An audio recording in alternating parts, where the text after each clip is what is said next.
Bonjour à tous et bienvenue sur la chaîne Wrestling Love. On se retrouve aujourd'hui pour une toute nouvelle vidéo. Alors ça va être une vidéo où on va parler de Progress, on va parler de Progress Chapter 107. Et pour cette vidéo, je suis accompagné par une autre vidéo, justement. Salut à toi.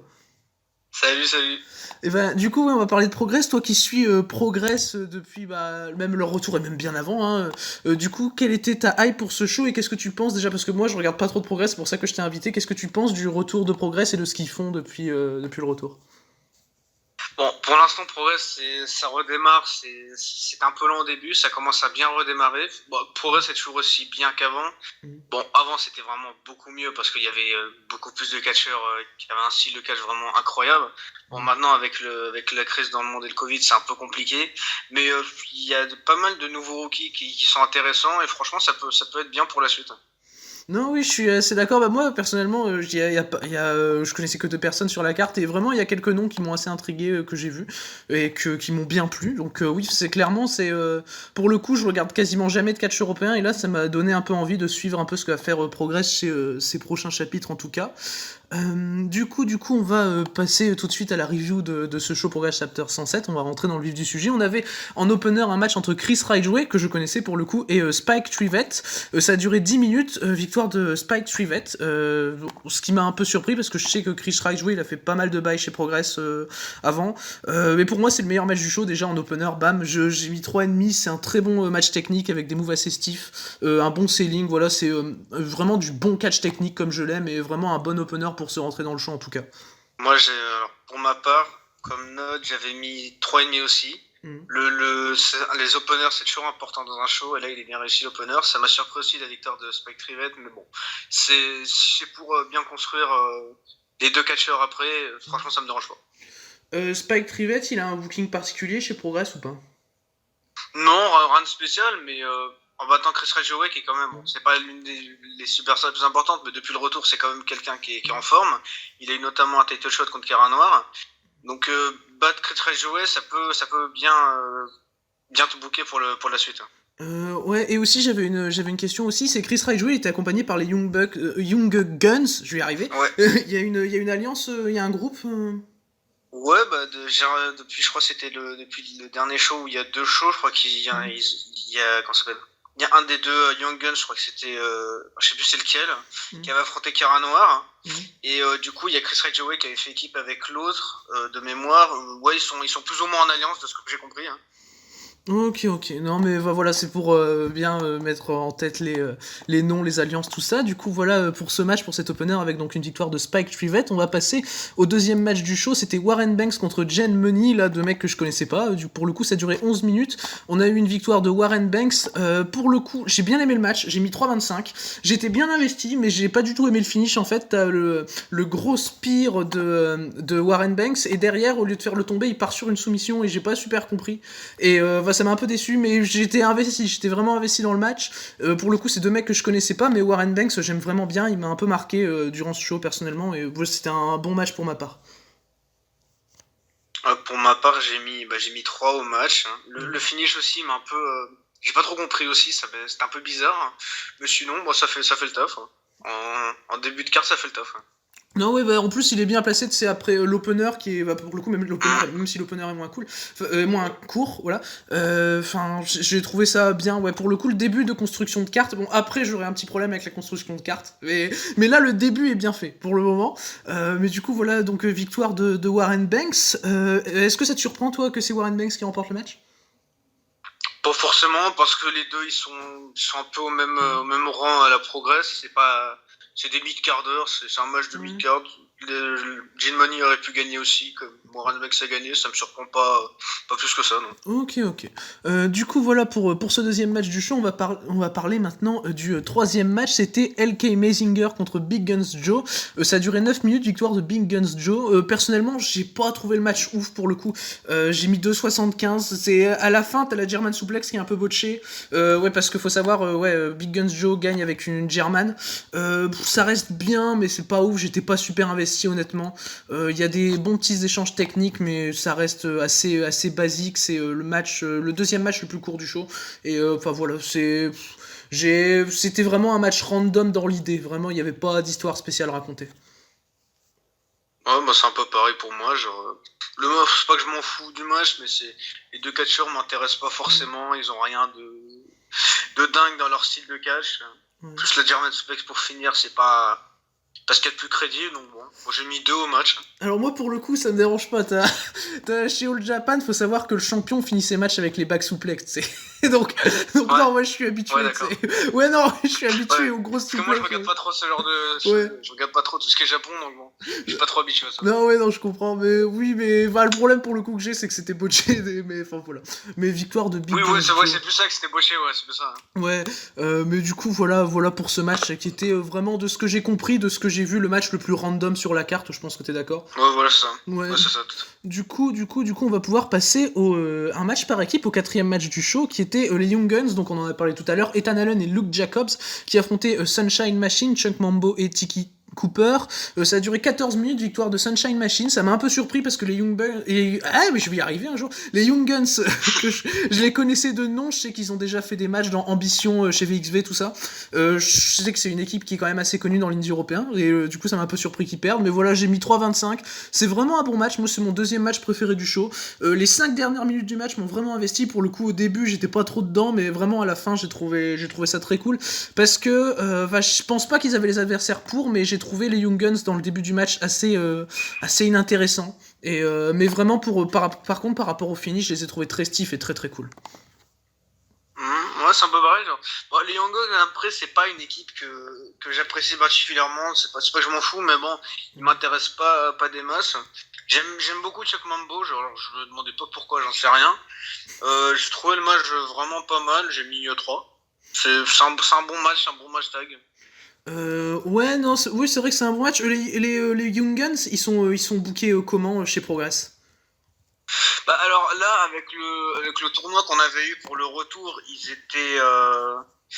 ils ont pas vraiment eu beaucoup de taille. Après, de mémoire, ils avaient pas catché depuis 2 ans à la Progress, si je me rappelle bien. Mhm. C'est vraiment, ils ont fait leur. Bah, il y a 2 ans, ils étaient sur leur début de carrière, du coup, on les Ouais. voyait pas vraiment. Moi, j'avais vu Ouais. que un ou deux shows, un truc comme ça. Et vraiment, c'était pour jobber. Et là, bah, ils font leur vrai début à la Progress. Des débuts assez en forme. Parce alors, ils se sont retrouvés tous les deux en demi-finale du tournoi. Alors, je sais plus comment il s'appelle le tournoi. Mhm. Euh, et je crois que c'était Luke Jacobs qui avait gagné le Ouais. tournoi de mémoire. Donc ils sont assez pas mal bookés pour leur début entre guillemets à la Progress. Et bon, c'est pas une défaite comme ça qui peut vraiment les stopper. Je pense qu'ils ont pas mal de plans pour eux. Ok. Du coup, voilà pour ce match donc entre Sunshine Machine et les Young Guns, qui a duré donc 14 minutes. On va passer maintenant au prochain match, et ce qui est pour moi le plus gros problème du show, pour le coup. C'était Lycos Jim contre Cara Noir et Danny Black. Alors là, je connaissais Cara Noir, enfin, je l'avais déjà vu catcher. C'était l'un des deux mecs que j'avais déjà vu catcher avec Raijoué, dont j'ai parlé un peu plus tôt. Et ça a duré 7 minutes, victoire de Kid Lycos et Kid Lycos 2, donc Lycos Jim. Alors pour le coup, je suis bien dérangé par le match. Déjà, je le trouve très très court pour un pré-main event. Vraiment, je l'ai trouvé vraiment trop court. Le finish est très abrupt. Et puis, ça dure aussi peu de temps pour voir le champion se faire pin. Sur le coup, j'ai pas compris pourquoi il se faisait pin sur un match aussi court. Que ce soit un match tag ou enfin voilà, moi ça m'a vraiment dérangé. Pour moi, déjà, s'ils avaient voulu leur donner ce temps-là, ça aurait pas dû être aussi haut dans la carte. Et sinon, pour moi, là, c'est où commence vraiment le problème de construction de cartes dans ce show. C'est que, enfin, ce match, en fait, dans tous les cas, il y aurait quelque chose qui va pas parce que moi, je vois pas le champion se faire pin au bout de 7 minutes, tu vois. Moi, ça me dérange pour le coup. Du coup, je suis content de revoir Kid Lycos catcher parce que ça faisait bien qu'il prit sa retraite. Il a fait son retour à la surprise générale. On s'y attendait vraiment pas à voir son retour. Et vraiment, c'est bien joué de la part de Progress parce qu'il fallait vraiment un gros coup pour leur retour au bout d'un an sans show. Ouais. Après, voir Cara Noir se faire pin alors que c'est censé être le catcheur le plus crédible, et c'est le catcheur le plus crédible au Progress actuellement, voir le champion du monde se faire pin au bout de 7 minutes, ça me dérange vraiment beaucoup. Alors, le voir pas forcément, si c'est Danny Black qui avait pris le pin, ça m'aurait pas dérangé, mais voir vraiment Cara Noir se faire pin comme ça au bout de 7 minutes, alors qu'il te sortait des matchs, il a quand même, je crois que c'était le chapitre 100, 101 ou 100, ouais, 101. Il avait quand même sorti un match de quasiment une demi-heure où c'était un Fatal 4-Way, il y avait Paul Robinson, il y avait. Kyle Fletcher, peut-être. Il y avait Dragunov, il y avait. je sais plus c'était qui le dernier, il avait sorti un match de malade où vraiment il avait résisté à des pins il avait résisté à un torpedo Moscow, je crois, à 2 même de Dragunov. Et là, sur un truc, bon, c'est pas un truc débile, mais bon, c'est pas dingue comme finish. Il se fait pin en 7 minutes comme ça me dérange beaucoup quand même. Non, oui, je suis assez d'accord. Et puis mettre un match de 7 minutes en pré-main event, quand tous tes matchs avant ont été plus longs, moi, pour le coup, ça me dérange un peu vraiment. Pour le coup, la longueur des matchs sur ce show, ça n'a pas été le point fort, j'ai trouvé. C'est vrai. Bah après, ils ont décidé de faire quand même pas mal de matchs et pas forcément très longs. Hein. Ouais. C'est quitte à enlever un match, donner plus de temps d'antenne à certaines personnes. Hein. Mais bon, ils ont décidé de donner plus de temps d'antenne pour le main event, ce qui est compréhensible. Même si le main event, encore une fois, il n'est pas très long non plus. Quoi. Non, oui, il dure, je crois, un quart d'heure. Oui, un peu moins d'un quart d'heure. Mais du coup, est-ce que ça a été annoncé qu'il y aurait un Kid Lycos contre Cara Noir, du coup, qu'il la pine ou pas? Je sais pas. Non, de ce que j'ai compris, non, il n'y a pas de rien d'annoncé pour l'instant. Faudrait que je surveille un peu, mais pour le prochain chapitre, c'est possible qu'il y ait Kid Lycos contre Cara Noir au prochain chapitre, d'ailleurs ça me surprendrait pas, mais actuellement il n'y a rien d'annoncé. Non, oui, mais moi ça me choque pas parce que Cara Noir il a déjà 2 défenses, non, depuis le retour de Progress. 3 même. Dan Moloney, Chris Ridgway, non? Et je crois que il a eu Luke Jacobs aussi. Oh, ok, j'avais pas vu passer. Alors, je vais revoir ça, mais de mémoire, ouais. Ouais, il a battu Luke Jacobs au dernier chapitre, avant celui-là. Ouais. Ok, j'avais pas vu passer l'info. Du coup, voilà pour ce pré-main event, donc remporté par Lycos Gym. On va pouvoir passer maintenant au main event qui était le seul match féminin de la carte. C'était Kanji contre Millie McKenzie. Pour le coup, Millie McKenzie, je la connaissais vraiment de nom parce que je sais qu'elle a déjà caché au Japon. Ça a duré 14 minutes 30 et on a eu une victoire de Kanji, ce qui est assez logique parce que de ce que j'ai compris, elle a gagné une chance pour avoir une opportunité au titre féminin, c'est bien ça? Ouais, elle a gagné le Thunder Bastard féminin pour avoir une chance au titre. Ok, ouais, et du coup, oui, victoire assez logique de Kanji, c'est un bon match, mais pour le coup, pour un main event, enfin, moi, pour le coup, ça aurait pas dû mettre le main event pour moi. Le début du match était assez chiant, honnêtement, et il y a beaucoup trop de no-sell vers la fin du match, ce qui m'a assez dérangé, et voilà, c'était dur d'être investi vraiment sur une longue durée durant ce match, franchement, et pour le coup, j'ai été dérangé par pas mal de petites choses, et pour moi, c'est mal placé dans la carte, encore une fois. Ouais, c'est ça. Ils auraient peut-être dû leur donner un peu moins de temps d'antenne et les mettre en pré-main event et bien construire le main event autour de Lycos Gym et Cara Noir et Danny Black. Ils auraient vraiment dû inverser les deux matchs et donner beaucoup plus de temps d'antenne. Le show serait mieux passé. Le show est bien, mais le show serait vraiment mieux passé avec un autre main event. Parce que le main event, malheureusement, pour moi, c'est pas au niveau d'un main event. Même si je suis pas un grand fan du catch féminin, mais bon, c'est pas une histoire de ça, c'est une histoire de vraiment le match en lui-même est bien, mais il a eu du mal à démarrer et avoir du mal à démarrer quand un match dure 15 minutes, tu perds trop de temps et le main event a pris trop de temps à démarrer et je suis pas rentré dedans perso. Non mais je te comprends, mais même moi qui aime beaucoup le catch féminin pour le coup parce que je suis au Japon quand même, et même moi j'ai eu du mal et j'ai mis que 3 pour te dire. T'as mis combien toi? Moi j'ai mis 2,75. Non, oui, je comprends parce que ouais, non, c'était pas fou, et je sais pas si t'es d'accord avec moi, mais par rapport à la construction de cartes, si tu retournes le show littéralement, tu commences par le main event pour aller vers l'opener, pour moi c'est bien fait. C'est quand même fou, mais. C'est vrai, hein. Non, mais ça m'aurait pas dérangé, voilà, c'est pour ça, sur le coup, la construction de cartes du show m'a un peu dérangé, même si le show reste assez bon dans l'ensemble. Après, je peux comprendre, ils viennent de revenir, voilà, c'est assez compliqué de remettre la machine en route, voilà. Et c'est l'une des premières promotions européennes qui revient, si j'ai pas de bêtises, avec WXW et RF Pro. Ouais, WXW, ils sont revenus il y a quelques mois maintenant, avec d'ailleurs avec du public, ça c'est pas mal. Bon, il y a pas beaucoup de monde, il doit y avoir une trentaine de personnes, mais c'est pas mal qu'il y ait du public. Ref Pro c'est revenu aussi, je crois que c'était milieu d'année 2020. Après le catch en Europe, il galère un peu à revenir. D'ailleurs, on peut voir, bon, c'est un petit cas différent, mais avec l'APC qui a essayé de faire quelques shows en août. En France, c'est un peu compliqué.